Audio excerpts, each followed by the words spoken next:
Okay, so today I will discuss the historical method by Charles Howe, and it is a method used to produce a valid and credible historical account. So as you can see in the diagram, there are 5 steps or procedures on how a historian conducts his historical presentation of significant events from the past. First one, as you can see in the diagram, the historian select a particular subject or topic of interest for investigation. Um, this is crucial, particularly if a historical event from the past continuously affect, okay, perennial problems that we encounter in the present times. Okay, so that is one reason why a historian scrutinize every historical event or important historical documents and accounts from the past, okay, for or subject to investigation. Okay, then this in step two, this is where we include the scientific side of history, wherein you will apply this historical method. As you can see, we have okay, five steps, okay, uh, in the historical method. However, these 5 steps of historical method are applied, okay, based from the collected evidence, and that is for step 3. Okay, so let's go back to the application of historical method. The historian will collect evidences, okay, evidences that will help him or her to validate and even to strengthen certain claims in crafting a particular historical account. Okay, so we will collect evidence and of course subject for analysis. It is where the skill of the historian takes place, and also not all evidences will be included because it depends on the relevance to the topic or subject of interest of the historian. Then some of the evidences will be discarded or based from the discretion of the historian. Then he will organize this evidence so that it will be easily interpreted. Now, what are those subject for application of historical method?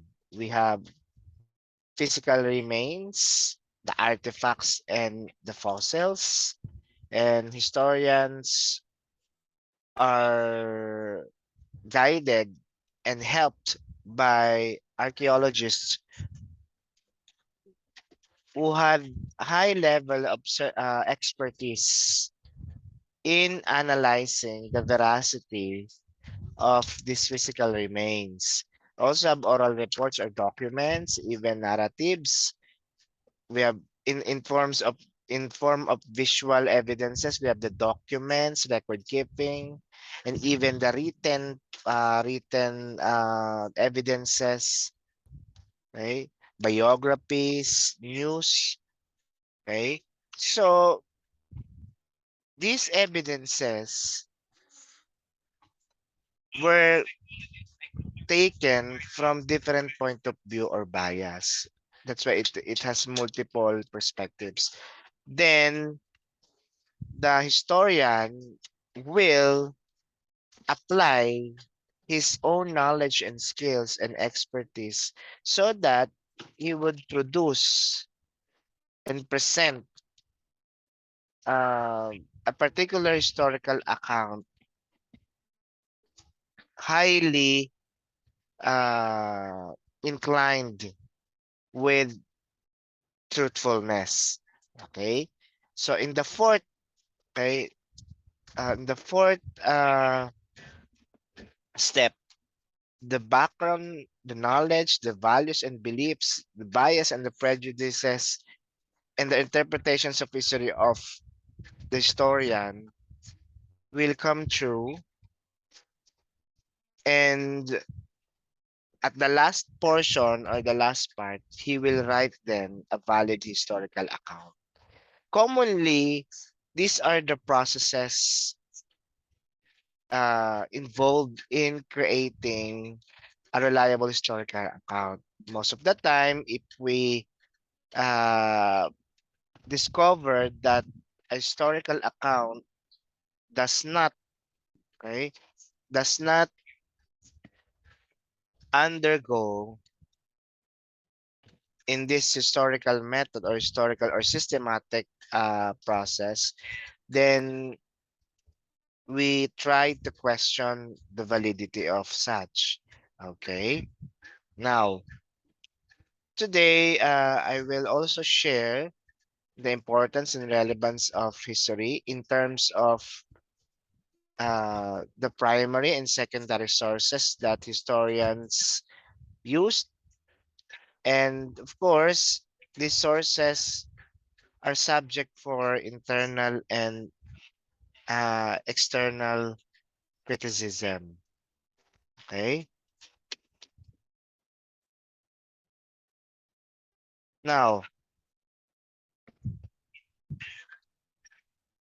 when we had a definition of history, we refer it as a discipline which deals with the study of significant events in the past in order to ascertain the truth. So we have to consider and we have to remember that history is a field of discipline, a formal discipline used and history used systematic process in order to clarify and enlighten the students studying the discipline.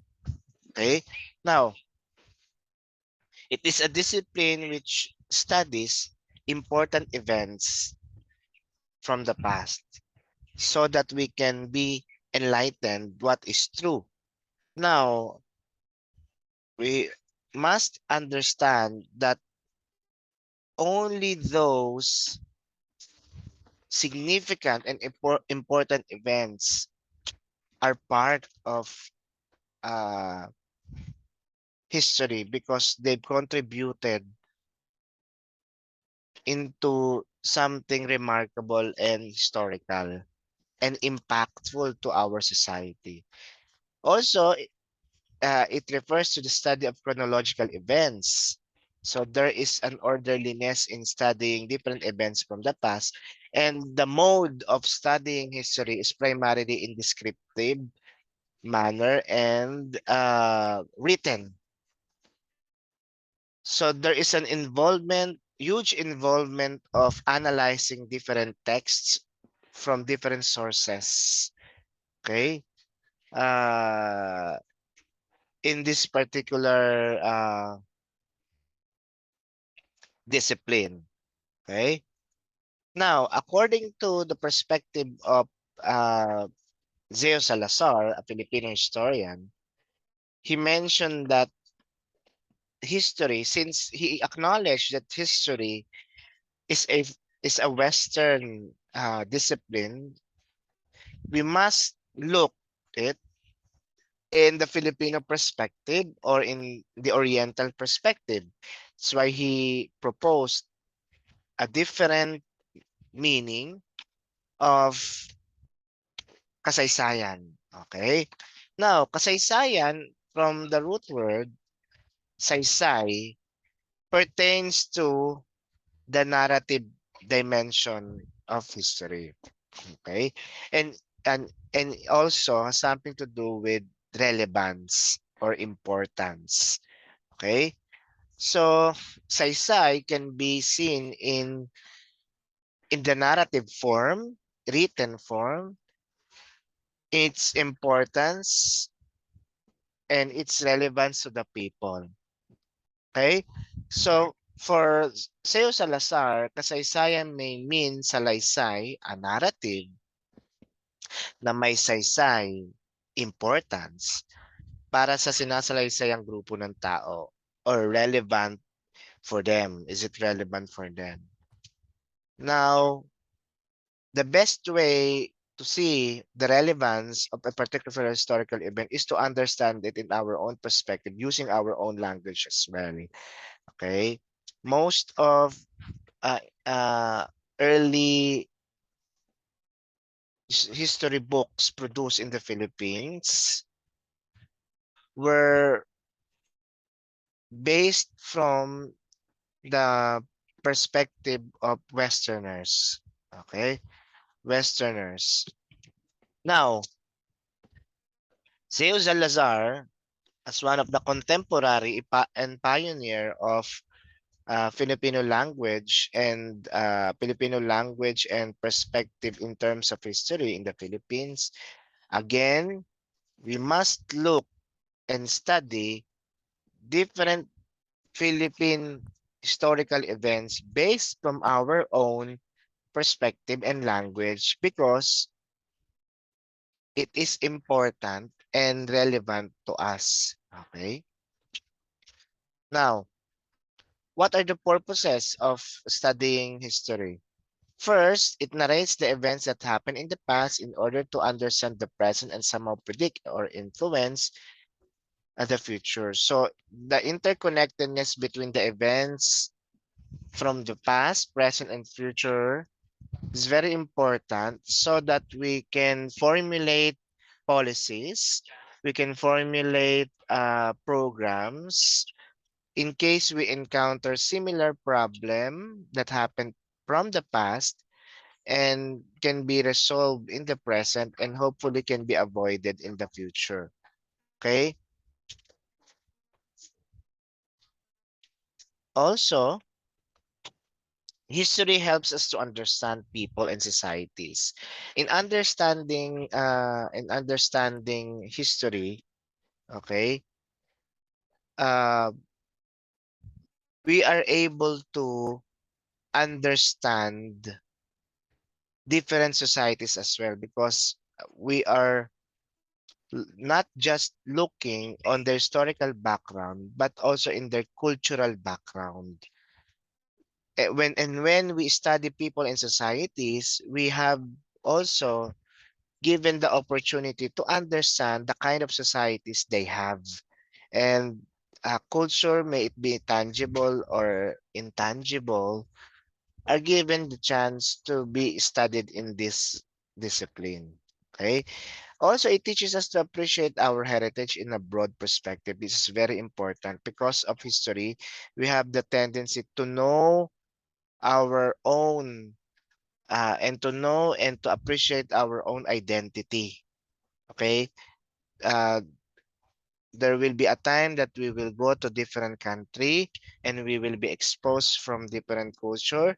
And though it is possible to happen, we cannot neglect and we cannot go away with our Filipino identity because it is ingrained to us. History will teach us to be uh, to be better appreciative, okay, with these heritages.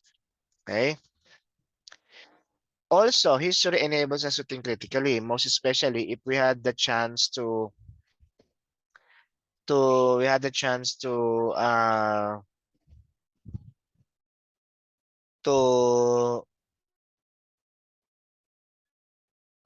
if history will help us to categorize what are the relevant or irrelevant historical events even now, it is critical to analyze which news, okay, which news are true and which news are not true. So since we are studying history, we can be guided so that we have to understand, we are guided and we are about to understand the complexities of the events from the past, and we'll know what really happened, no, from the past. Now, in making a historical account or historical document, we need historical sources. Okay. So historical sources can be objects from the past or testimonies. So objects and testimonies, and they, of course, greatly concern the past. And the historian will look at it as a form of evidence which strengthen, okay, his or her claim in historical account. Okay.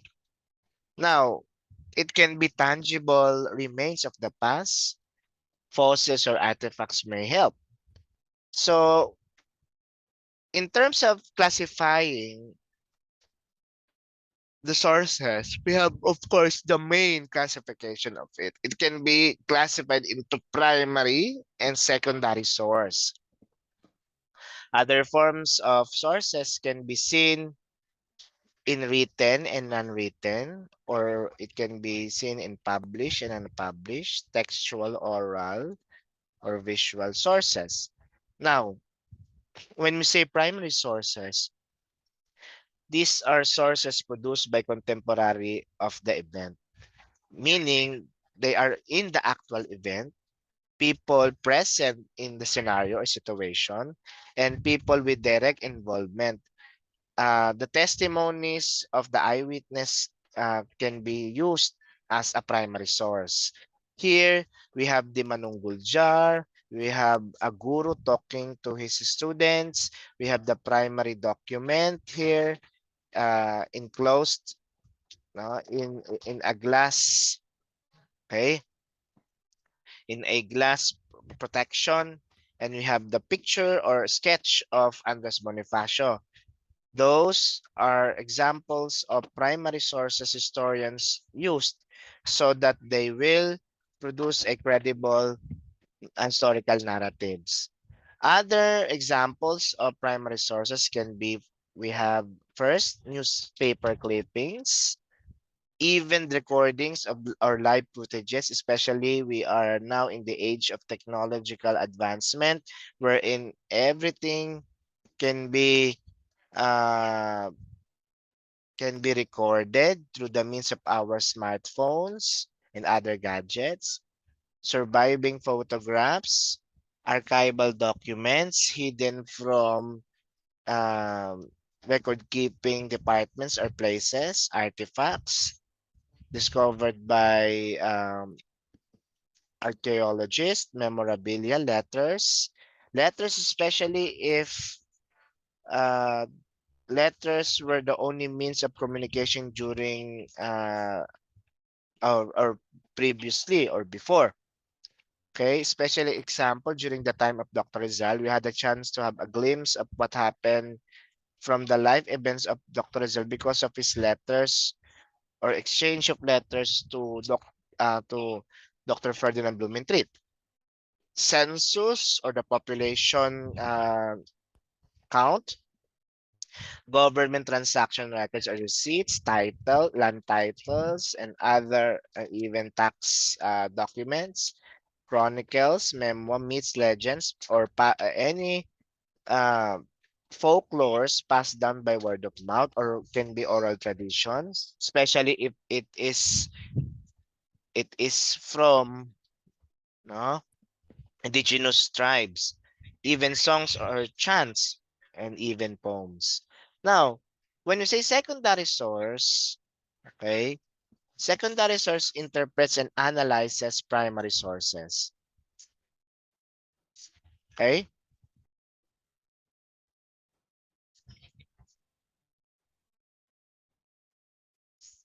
These sources are one or more steps removed from the event. Okay. Secondary sources may have pictures, codes, or graphics of primary sources in them. So at this point, so here, when we do secondary source, the most important element of it is the presence of primary source. If we don't have primary source, we cannot make secondary source. So when these are some of the example of secondary source textbooks, in order to produce lessons or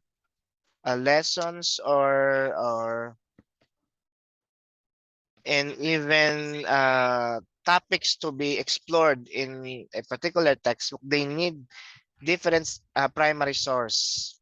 Okay, magazine articles, histories, criticisms, commentaries, encyclopedias, they all use different uh, different primary sources so that they can have a rich and substantial substantial information in their secondary sources.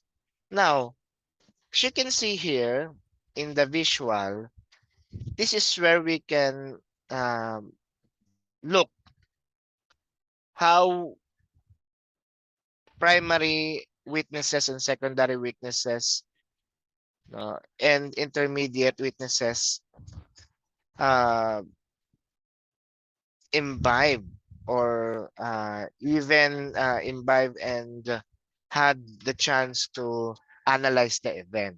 So here at the top we have the event. Of course, the primary the the primary beneficiaries of that event were the witnesses present in that event. Okay. So as you can see, it has a larger scope in terms of the event. And then the secondary witnesses were the ones who will use the primary accounts or primary sources.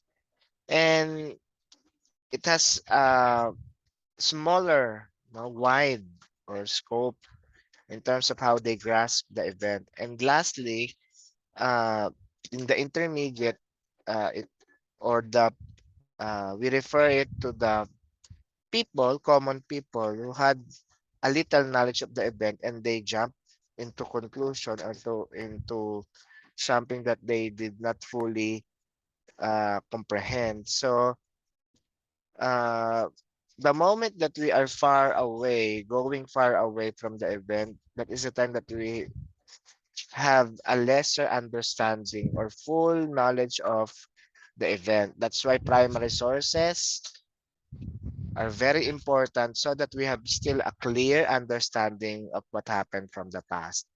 Okay. In different sources that we had first internal criticism. Okay. So in terms of internal criticism, we refer to it as the examination of the truthfulness of the evidence, and it looks at the context of the source and examines the circumstance of its production. So in the context of the source and when we say circumstance, the situation where a particular historical account is produced, is it is it credible? Is it in contemporary with its context?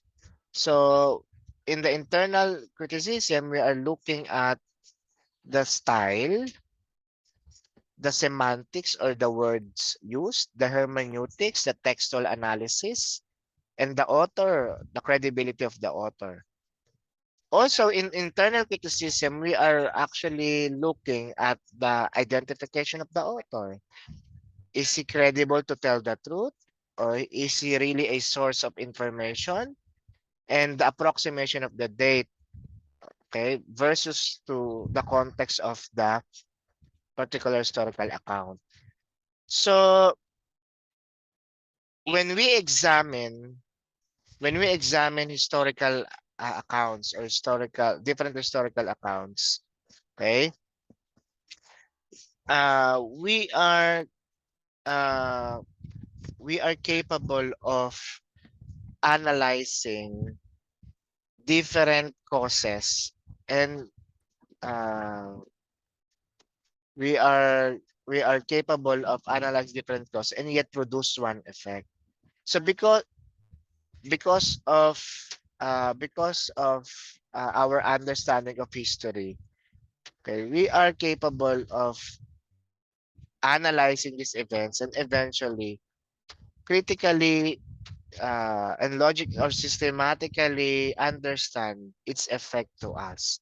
That's why uh, understanding history promotes critical thinking because of our subjectivity to multiple causes, sensitive to context, and our ability to analyze, to analyze the different interplays in our human history. Okay, so those are the important information with regards to primary and secondary sources, and I hope you've learned something from this video recorded lecture. Okay, so thank you very much, and have a nice day, everyone.